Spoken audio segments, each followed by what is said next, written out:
नमस्कार, मैं अखिलेश शर्मा। आपका स्वागत है जी राजस्थान के नेताजी के एग्जिट पोल कार्यक्रम में। और आज हम बात करेंगे डूंगरपुर जिले की सागवाड़ा विधानसभा सीट की। सागवाड़ा विधानसभा क्षेत्र धर्म नगरी के नाम से भी जाना जाता है। यहाँ पर बोहरा समुदाय की विश्व प्रसिद्ध पीर फखरुद्दीन की गलियाकोट दरगाह, तो वहीं शीतला माता मंदिर का प्रसिद्ध स्थान है। इसके साथ ही क्षेत्रपाल जो मंदिर है वो भी अलग यहाँ की पहचान रखता है। बात राजनीति की करें तो यहाँ की सागवाड़ा विधानसभा सीट एसटी वर्ग के लिए आरक्षित है और कांग्रेस की ये सीट परंपरागत रही है। 11 बार यहां से कांग्रेस के प्रत्याशी जीतकर विधानसभा पहुंचे हैं, तो वहीं 3 बार भाजपा के।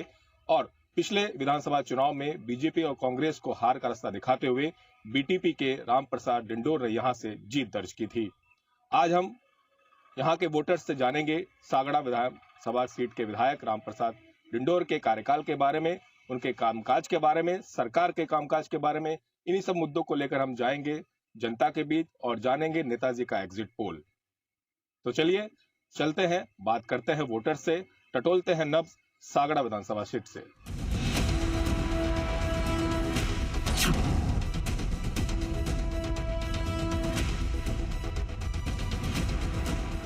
नेताजी के एग्जिट पोल में आज हम बात करेंगे डूंगरपुर जिले की सागड़ा विधानसभा सीट की। और हम मौजूद हैं सागड़ा विधानसभा क्षेत्र के गोवाड़ी गांव में, जहां पर वोटर्स हमारे साथ में जुड़े हुए हैं। उनसे पूछेंगे कि विधायक का जो कार्यकाल था वो कैसा रहा, सरकार के कामकाज को लेकर बात करेंगे कि सरकार की ने जो काम करा है वो कैसे रहे और क्या समस्या उनके क्षेत्र में जो आज तक पूरी नहीं हो पाई है। सर, किस प्रकार से देखते हैं विधायक के कार्यकाल को, सरकार के कामकाज को? देखिए, विधायक तो यहाँ बीटीपी से थे और सरकार कांग्रेस की थी, तो विधायक का यहाँ इतना वो नहीं है, लेकिन कांग्रेस के शासनकाल में कुछ कई अच्छी योजनाएं आई हैं, जैसे चिरंजीवी योजना है या फूड पैकेट योजना है या मोबाइल योजना है, वो लोगों को लाभान्वित कर रही है। लेकिन उसके अलावा कहीं ऐसी चीजें विधानसभा में अब भी होनी बाकी थी, जैसे भिगाभाई माही नहर का पानी आज तक क्षेत्र में नहीं आ पाया है। कॉलेज जैसे है, हमारे यहाँ एक कॉलेज है, तो कॉलेज है लेकिन लेक्चरर नहीं है। दूसरी कॉलेजों की घोषणा हुई है, लेकिन पहली जो कॉलेज है उसमें लेक्चरर नहीं है। एक यहाँ का जो सागवाड़ा विधानसभा का सबसे बड़ा जो हॉस्पिटल है, सरकारी अस्पताल, वहाँ कई प्रकार की समस्याएं, जनप्रतिनिधि वहाँ की समस्याओं की बातों को उठाते रहते हैं। तो सरकार की ओर से यदि इन क्षेत्रों में भी ध्यान दिया जाता तो काफी राहत लोगों को मिल सकती थी। वैसे सागवाड़ा शहर की और सागवाड़ा विधानसभा की बात करें तो सरकार, मुख्यमंत्री जी की ओर से विकास कार्यों की कई घोषणाएं हुई है, उसमें कई इम्प्लीमेंट भी हो रही है। जैसे सागवाड़ा में पेयजल और सीवरेज के लिए काम हो रहा है, सागवाड़ा में टाउन हॉल के लिए काम हो रहा है, सागवाड़ा में पार्कों के लिए काम हो रहा है। तो सरकार ने ऐसी कई अच्छी स्कीमें भी दी है, लेकिन कई शिक्षा के क्षेत्र में और चिकित्सा के क्षेत्र में अभी भी वागड़ पिछड़ा है। खासकर मैं रोजगार की बात करूँ तो रोजगार के ऐसे यहाँ कोई अवसर पैदा नहीं हो पाया, और इसका सीधा असर ये होता है कि हजारों की संख्या में यहाँ का जो श्रमिक है वो गुजरात की ओर जा रहा है। चिकित्सा के लिए अभी भी हम गुजरात पर अभी भी हम निर्भर हैं। तो सरकार को मेरा मानना है कि इस ओर भी ध्यान देना चाहिए।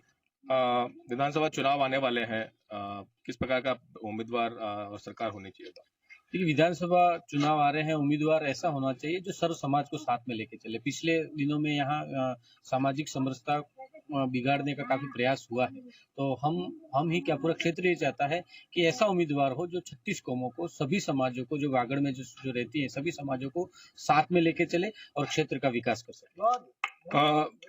सागवाड़ा में बीटीपी से विधायक है, सरकार कांग्रेस की है, कितना काम कराने में सफल हो पाए विधायक? बीटीपी में तो आज तक कोई काम ऐसा हुआ नहीं है। कांग्रेस के राज में हमको जो भी ये जो सुविधाएं मिली हैं, चिरंजीवी योजना वगैरह सभी, जो वो लोगों को फायदा हुआ है। जैसे कि यहाँ के रोड हैं, स्कूल हैं, तो स्कूल में टीचर नहीं है, स्कूल है तो कोई मतलब ही नहीं रह गया। इसके बाद में जैसे हॉस्पिटल है, हॉस्पिटल में मतलब कोई व्यवस्था नहीं है, वहाँ एकदम जीरो है। साफ सफाई देखो, कुछ भी नहीं। यहाँ नालियां नहीं है, गाँव में 1 रुपए का कोई काम नहीं है। जैसे कि आजू बाजू गाँव में कोई मतलब ऐसा इतना लाभ नहीं हुआ है। कांग्रेस के राज में जो होना चाहिए था वो कोई काम हुआ नहीं है। खाली यही योजनाएं जो हमको मिली है, चिरंजीवी योजना, बस यही हुआ, और कोई काम दिखता नहीं। विधायक ने कोई काम कराया आपके गाँव में? नहीं, विधायक ने कोई काम नहीं कराया। आप देख सकते हो सभी जगह पानी बह रहा है, 1 रुपए का काम कहीं भी नहीं हुआ। विधायक को लेकर थोड़ी नाराजगी दिख रही है। हालांकि विधायक जो बीटीपी से है, सरकार कांग्रेस की है, तो कहीं ना कहीं वो उतना काम नहीं कर पाए। और भी वोटर्स हमारे साथ में जुड़े हुए हैं। आप किस प्रकार से देखते हैं कामकाज को? सरकार कुछ भी नहीं देखता हूँ, मतलब कोई भी ऐसा परिवर्तन नहीं आया है इस गांव के अंदर या कहीं दूसरी जगह कि अपनों को खुशी हो और अपनों को आगे बढ़ने की शक्ति मिले। ये सब बेकार की बात है। अब फिर विधानसभा चुनाव है, तो कैसा प्रत्याशी चुनेंगे? तो कैसे बहुत करते हैं? अच्छा, जो साथ में लेके चले और अपना सब कुछ छोड़ करके भी अपने को साथ दे, ऐसा आदमी चाहिए हमको बस। आपका सोचता है का जैसे किसानों की बात करें, जो भिखाबाई नहर है कई सालों से बनती नजर आ रही है लेकिन अब तक पूरी नहीं हो पाई, तो कितना नुकसान किसानों को हो रहा है? सर बहुत नुकसान हो रहा है। आज तक तो ऐसा ही, ये नहर का काम चलते चलते 20 साल हो गए। अब तक तो इसका कहीं नाम निशान नहीं है पानी का। क्योंकि हर चुनाव आते नहीं, कहते कि हम बना देंगे, इस चुनाव में उस चुनाव में कर देंगे, उसका कोई कार्य कभी होता नहीं है। तो अब खेती में क्या समस्या आती है? खेती में बहुत सारी समस्या सर। खेती में जो भी कमाते हैं वो भी जानवर खा जाते हैं, कुछ बचता नहीं उनको। सरकार के कामकाज को लेकर सरकार काम कैसा कर रही है? सरकार सब अपना मजा उठा रही है, सब क्या काम कर रही है सरकार। तो फिर विधानसभा चुनाव है तो कैसी सरकार, कैसा प्रत्याशी चुनेंगे? सरकार अच्छी होनी चाहिए सर, क्या देख के वोट सबको देंगे? साथ में लेके चले। सबको साथ में लेकर चले, विकास के काम कराए, सभी लोगों का ध्यान रखें। और भी वोटर्स हमारे साथ जुड़े हुए हैं। सर, आपका क्या कहना है, किस प्रकार का कामकाज विधायक कर रहा है, सरकार कर रहा है? विधायक का कामकाज तो यहाँ पे सागवाड़ा तहसील के अंदर तो बहुत कम हुआ है, और जहाँ पे भी हुआ है वो नगण्य हुआ है कामकाज। जैसे सड़कों का भी जो नया नवीनीकरण कर रहे हैं वो भी क्या है कि थोड़ी देर महीना भर टिकती है, महीने भर बाद वो सड़क भी टूट जाती है।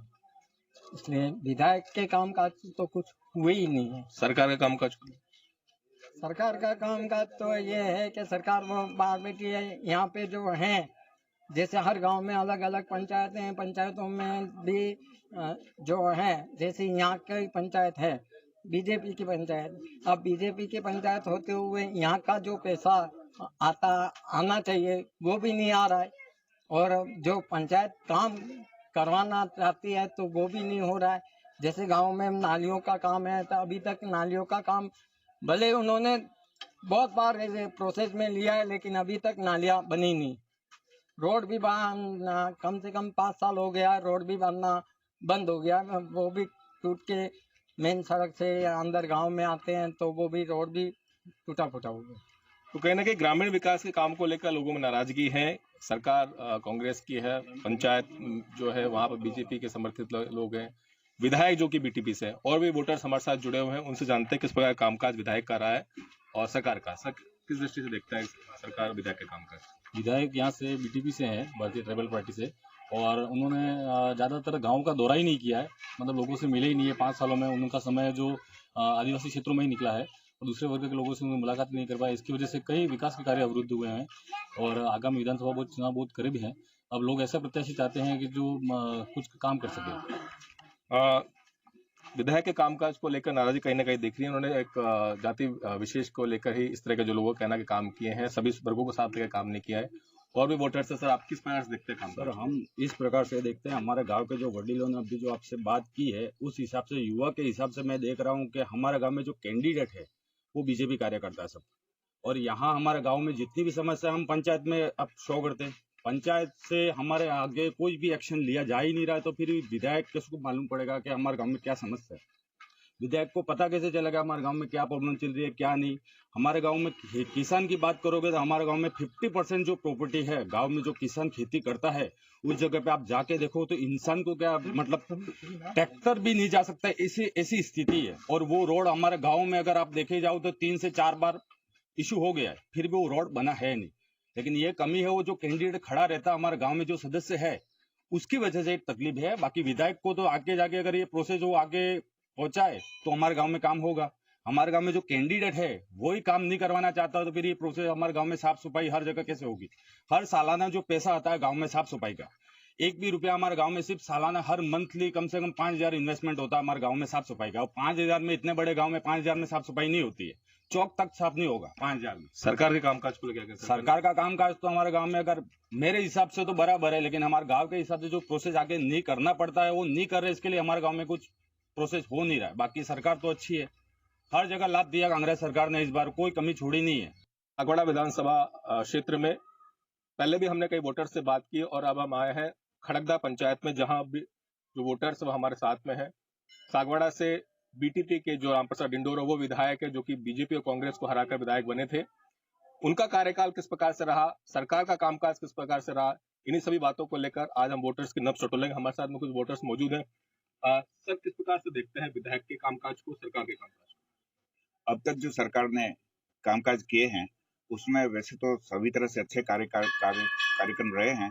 योजनाओं की क्रियान्विति भी अच्छी रही है, लेकिन जिन योजनाओं को इन्होंने जनता के सामने प्रदर्शित किया है उनका हर योजना का लाभ अंतिम व्यक्ति तक नहीं पहुंचा है। तो सरकार को ये चाहिए कि जो योजनाएं, जो लाभकारी योजनाएं हैं, पब्लिक के लिए हैं, निर्धन वर्ग के लिए हैं, वंचित वर्ग के लिए हैं, उनको प्रॉपर उस व्यक्ति तक पहुंचनी चाहिए। दूसरा ये कि इस बार राज्य सरकार ने महात्मा गांधी विद्यालय सीनियर सेकेंडरी स्कूल खोल दिए। अब सीनियर सेकेंडरी स्कूल तो भारी मात्रा में खोल दिए, जहां आवश्यकता थी वहां भी, जहां आवश्यकता नहीं थी वहां भी उन्होंने खोल दिए। लेकिन पर्याप्त मात्रा में जो संसाधन उनको उपलब्ध कराने चाहिए, न तो संसाधन उपलब्ध है, न स्टाफ उपलब्ध है, और न ही उनका जो शिक्षा विभागीय बजट है उसमें ही उनको चलाना, अतिरिक्त उनको कोई बजट नहीं दिया गया। तो ये अलग से महात्मा गांधी विद्यालयों के अलग से बजट की भी व्यवस्था होनी चाहिए थी, जो अभी तक उन्होंने नहीं की है। तो ये भी बहुत जरूरी है। अब इस बार देखें, अभी तेज बरसात हुई और माही में इतना पानी आया। अब इतना पानी सारा माही डैम, कड़ंडा डैम से होते हुए वेस्ट होकर के समुद्र में चला गया। अगर हमने पहले से ही बिरुला के पास या सागवाड़ा के पास उस माही के पानी को रोक करके या किसी डाइवर्ट करके अगर दूसरी नहरी क्षेत्रों में या छोटे बड़े तालाबों में अगर हमने उसको संग्रहित किया होता, तो हमें अगले 2 साल तक पानी की जो अभी अगले फसल के लिए किल्लत होने वाली है वो नहीं होती। हालांकि कई जगह अच्छी वर्षा हुई है, लेकिन हमारा इस क्षेत्र जो मरगिया बांध अभी तक नहीं भरा, लोडेश्वर अभी तक नहीं भरा, मोरन्ना नदी में अभी 1 फुट भी पानी नहीं आया। तो ये जो परिस्थितियां हैं, अगर वो माही का पानी थोड़ा डाइवर्ट करके मोरन में, लोडेश्वर में या इधर जोड़ दिया जाता, तो ये बहुत कुछ फायदा कृषकों को भी हो जाता, आम जनता को भी हो जाता। पीने की पानी की समस्या सागवाड़ा विधानसभा में, प्रॉपर सागवाड़ा में पानी की दिक्कत है, एक दिन छोड़ करके एक दिन पानी आ रहा है। तो ये जो परिस्थितियां हमारी बन रही हैं, अगर उस पानी को रोक करके हमें लोडेश्वर में डाल दिया होता, तो शायद हम पीने के पानी की व्यवस्था भी कर पाते और कृषि के लिए भी उसका बहुत ज्यादा उपयोग कर सकते थे। विधानसभा चुनाव नजदीक है, विधायक के कामकाज को किस प्रकार से देखते हैं और आने वाला उम्मीदवार कैसा होना चाहिए, किस प्रकार? विधायक के लिए अभी तक जो उम्मीदवार हैं, बीटीपी से हमारे उम्मीदवार हैं, उन्होंने अपने अपने कार्य क्षेत्र में, जहां उनका प्रभाव क्षेत्र है वहां उन्होंने कुछ काम किया है और कुछ दिया। लेकिन जहां जैसे हमारे यहाँ मैं खड़गदा सागवाड़ा विधानसभा क्षेत्र के खड़गदा की ही बात करूं, हमारे यहाँ 2 विद्यालय हैं। एक ही भवन में 2 विद्यालय 2 पारियों में संचालित हो रहे हैं। अब स्थिति ये बन गई है कि 700 के आसपास का रोल एमजी विद्यालय का है और सीनियर सेकेंडरी का रोल भी लगभग 700 साढ़े 700 के आसपास है। अब दोनों विद्यालय एक भवन में चलने की वजह से उनमें भौतिक संसाधन पूरी तरह से नहीं है, भवन नहीं है, कमरा नहीं है, तो उस वजह से दोनों ही विद्यालय प्रभावित हो रहे हैं। न तो महात्मा गांधी विद्यालय ठीक तरह से संचालित हो रहा है और न ही सीनियर माध्यमिक विद्यालय भी ठीक तरह से संचालित हो रहा है। तो हम अगर इस बार हमारे यहाँ के जो विधायक हैं उन्होंने अगर इस बात पर ध्यान दिया होता, तो शायद हो सकता है हम इस बात को राज्य सरकार तक पहुंचा पाते और इस बात का समाधान हो जाता। हम तो ये चाहते हैं कि अगला जो भी विधायक हो, जनता के जल, बिजली, पानी, सड़क, शिक्षा, चिकित्सा, ये जो प्राथमिक आधारभूत सुविधाएं हैं उसकी आवश्यकता हमें सबसे पहले है। इन आधारभूत सुविधाओं के साथ अगर जनता का जुड़ाव रहेगा तो निश्चित रूप से राज्य सरकार सफल सरकार के रूप में जनता के सामने आ सकती है। अगर ऐसी परिस्थितियां रही कि हम अपनी मूल आवश्यकताओं को छोड़कर, मूल भावनाओं को छोड़ करके हम ऐसी योजनाओं को ला करके समाज के सामने रख दें जिसको प्रत्यक्षता कोई प्रभाव हो सकता है, हम मतदान के लिए उन लोगों को अपनी ओर लुभा लें, लेकिन आम जनता को कोई लाभ नहीं होगा। आम जनता को कोई लाभ नहीं होगा, मूलभूत जो आवश्यकता है उनकी पूर्ति करनी होगी। सर, आपने कई चुनाव देखे हैं, कई प्रत्याशी देखे भी होंगे। वर्तमान जो विधायक है उनका कामकाज, वर्तमान सरकार का कामकाज किस प्रकार से देखते हैं? उनका कामकाज, विधायक हैं जो अभी वो शून्य है इस क्षेत्र के लिए, जबकि इन लोगों को इनको वोट इस क्षेत्र ने ज्यादा दिया और ये चुनाव जीते। हमेशा की जो व्यवस्था थी उस व्यवस्था से हम वंचित हो गए। दूसरी बात, सरकार ने बहुत सारी योजनाएं तो लाके धरातल पर रख दी है, पर वो उसमें लोगों को फायदा नहीं हो रहा है। जैसे वृद्ध महिलाएं तो उनको पैसा नहीं मिल रहा है, पेंशन का पैसा बराबर नहीं मिल रहा है, खाद्य का सुरक्षा का बराबर नहीं मिल रहा है। मेरे स्वयं की बात करूं, 8 महीने से मैंने अपना खाद्य सुरक्षा का बनाया हुआ कार्ड, आज तक मुझे 10 किलो गेहूं मेरे पति पत्नी को दोनों को नहीं मिल रहा है। ये स्थिति है सरकार की। तो एक तो ये बात, दूसरा यहाँ की खड़गदा की जो तकलीफ देखे हम, तो हमारा एक विद्यालय 105 साल पुराना, बच्चे कभी भी उसके नीचे दब सकते हैं, गिर जाए मशीन तो करके दूसरे ट्रांसफर की, तो उसका भवन नहीं है आज तक। 105 साल पुराना विद्यालय है, सीनियर सेकेंडरी है, उसका आज तक भवन नहीं है। और भवन के लिए बार बार आवेदन किया, कांग्रेस सरकार से भी किया और हमारे जो विधायक है उनसे भी किया, मगर फिर भी हमारा कोई सुनवाई नहीं हुई। तो इसी तरह से अभी देखो बरसात नहीं है, इस क्षेत्र में लोडेश्वर हमारा खाली है, नदी में पानी नहीं है, लोग पिएंगे क्या? आने वाले दिनों में सिंचाई की बात तो छोड़ दो, पीने के लिए पानी की व्यवस्था नहीं है, ये स्थिति है। तो सरकार अभी से जागरूक नहीं होगी हमारे, तो हमारी स्थिति खराब हो जाएगी। अब विधानसभा चुनाव है, कैसा प्रत्याशी, कैसे सरकार? प्रत्याशी तो मजबूत होना चाहिए सर, जो इस क्षेत्र को समझ सके, बात कर सके। इस क्षेत्र में जो कमजोरियां हैं, जितने विद्यालय हैं या हॉस्पिटल हैं या इस तरह की जो व्यवस्था है वो करें। खाली रोड बनाने से हमारा कुछ काम नहीं होने वाला है। रोड तो बड़े बड़े बन रहे हैं, निश्चित बात है, पर हमारा जो भौतिक विकास होना चाहिए वो नहीं हो रहा है। बिल्कुल भौतिक विकास की जो मांग है वो वोटर्स कर रहे हैं, और भी वोटर्स हमारे साथ जुड़े हुए हैं, उनसे जानते हैं। सर, बीजेपी कांग्रेस हमेशा से लड़ती आई चुनाव, पिछली बार बीटीपी आई, बीटीपी से विधायक बने, इस बार क्या लगने वाला है कि कौन सी पार्टी मजबूत रह सकती है? सर, पार्टी मजबूत कोई भी रहे, लेकिन सबसे पहली चीज यहाँ है कि यहाँ के लोगों के मतलब यहाँ के जो युवा वर्ग है उसमें ज्यादातर बेरोजगार इस हिसाब से रह जाते हैं कि हमारे यहाँ का जो टीएसपी एरिया है, जहाँ पे नॉन टीएसपी से बहुत से लोग आके पहले से यहाँ जुड़े हुए हैं। सरकार ने हमको ये वादा किया, यहाँ तक कि उन्होंने ऑर्डर भी निकाल दिए, तकरीबन 3000 से 4000 जो नॉन टीएसपी शिक्षक यहाँ पे कार्यरत है उनको अपने गृह जिलों में वापस भेज दिए जाएंगे, लेकिन वो काम अभी तक पूरा नहीं हुआ। उन्होंने उस चीज को ऑर्डर में निकाल दिया। अब अक्टूबर में सब जानते हैं कि आचार संहिता लगने वाली है। दूसरी चीज, डोटासरा जी जब एजुकेशन मिनिस्टर थे, मैं पर्टिकुलर किसी वो नहीं, लेकिन अभी सरकार में वो है, इसलिए कहना पड़ रहा है कि उन्होंने 85,000 शिक्षकों से ट्रांसफर पॉलिसी पे उन्होंने ऑनलाइन फॉर्म भरवाए। उसके बाद उन्होंने उस स्टाफ कॉर्नर पे जाके उनको लॉगिन भी करवाया। उसके बाद गहलोत जी ने कहा कि हम विधायकों के थ्रू एक बार वापस ट्रांसफर का बैंड खोलेंगे। हम यहाँ इस क्षेत्र की लगभग 300 से 400 महिलाएं ऐसी है जो 150 से 200 किलोमीटर दूर जाकर नॉन टीएसपी एरिया में भी हो सकते हैं या टीएसपी के जो दूर क्षेत्र दराज के क्षेत्र हैं वहां पे वो जाती हैं। यहाँ अपने सास ससुर को किस तरीके से पूरे दिन की व्यवस्था करके वहां जाके नौकरी करके वापिस आना, उनको रात आने तक रात के 8 बज जाते हैं। लेकिन उन्होंने जिस तरीके से वादा किया था कि 85,000 शिक्षकों का ट्रांसफर किया जाएगा, और सबसे बड़ी बात, बेरोजगारों के मुंह पे तमाचा तो उन्होंने तब मारा जब उन्होंने ये कहा कि हम 4000 नॉन टीएसपी जो शिक्षक यहाँ पे कार्यरत है टीएसपी में, उनको वापस वहां भेजकर नॉन टीएसपी और टीएसपी का एरिया एकदम अलग कर दिया जाएगा। टीएसपी में ना आगे से कभी नॉन टीएसपी शिक्षकों को नियुक्ति दी जाएगी, ना नॉन टीएसपी में टीएसपी को दिया जाएगा। तो वो काम पूरा नहीं हुआ। मतलब विधायक के काम का क्या देखते हैं, विधायक कितना सफल हो पाए?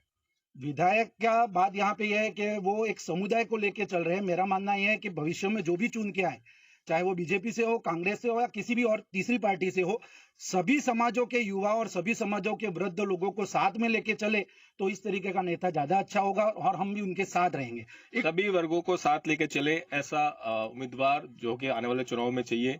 और भी जो लोग हैं हमारे साथ में, उनसे जानते हैं। सर, किस प्रकार से देखते हैं सरकार के कामकाज को, विधायक के कामकाज को? सर, विधायक की बात करूं तो वो जातिगत विद्वेष पैदा करके ये चुनाव जीत गए थे। उन्होंने आदिवासी युवाओं की बात करूं या आदिवासी समाज की बात करूं तो जल, जंगल और जमीन की बात करी थी। अब मैं उनसे ही सवाल करूंगा आपके माध्यम से कि उन्होंने जल, जंगल और जमीन और आदिवासी परिवार के लिए क्या काम किया? सबसे ज्यादा ठगे हुए महसूस कर रहे हैं वो आदिवासी परिवार ही कर रहा है। और फिर भी पिछले 5 साल उनकी अलग पार्टी थी, फिर उन्होंने पार्टी का विघटन करके दूसरी पार्टी बनाई है, और इस बार भी आदिवासी युवाओं को और इस पूरे क्षेत्र को ठगने का मानस बनाने वाले हैं। वो पिछली बार जीत गए थे, क्या इस बार वापस काट की हड्डी चढ़ेगी? चढ़ सकती है, क्योंकि आदिवासी युवाओं को फिर से बरगलाने का काम किया जा रहा है उनको। और लेकिन उनकी मूलभूत जो बात हुई थी, उनकी जो रक्षा, उनकी सुरक्षा के लिए बात, वो तो कुछ हुआ ही नहीं है। जैसे नहरों के पानी की बात है, आदिवासी युवा क्या करेगा टीएसपी एरिया का? खेती, तो खेती के लिए क्या काम हुआ? क्योंकि नहरों की बात दादाजी ने बीच में कभी करी, उसके लिए कुछ काम नहीं किया। उद्योग धंधों की स्थिति सागवाड़ा? उद्योग धंधों में क्या कुछ रुचि नहीं है, किसी नेता की रुचि नहीं है, किसी नेता की रुचि नहीं है। क्या संभावनाएं है क्षेत्र में? यहाँ पे एक कपड़ा उद्योग है, वो बांसवाड़ा पूरा एरिया में फैला हुआ है, उसको थोड़ा बढ़ा सकते हैं। और यहाँ पे युवाओं को जैसे इस एरिया में रह के अगर रोजगार पाना है तो टेक्सटाइल का जो एजुकेशन है वो बढ़े, तो यहाँ का युवा सिर्फ सरकारी नौकरी तक सीमित नहीं रहे, यहाँ पे रह के टेक्सटाइल में कुछ करके भी निजी अपने क्षेत्र में रोजगार पा सकता है। विधायक के कामकाज को लेकर कहीं ना कहीं नाराजगी यहाँ के वोटर्स में देखने को मिल रही है। मूलभूत जो आवश्यकताएं हैं, बिजली, सड़क, पानी की समस्याएं सामने आई है। सागवाड़ा विधानसभा सीट पर अब विधानसभा चुनाव वापस होने हैं। बीजेपी, कांग्रेस के अलावा बीटीपी और जो नई पार्टी बीएपी आई है वो भी मैदान में है। लेकिन इस बार वोटर्स किसकी ओर रुख करेगा, किसको जीत का ताज पहनाएगा, ये तो आने वाला वक्त ही बताएगा। अखिलेश शर्मा, जी मीडिया, डूंगरपुर।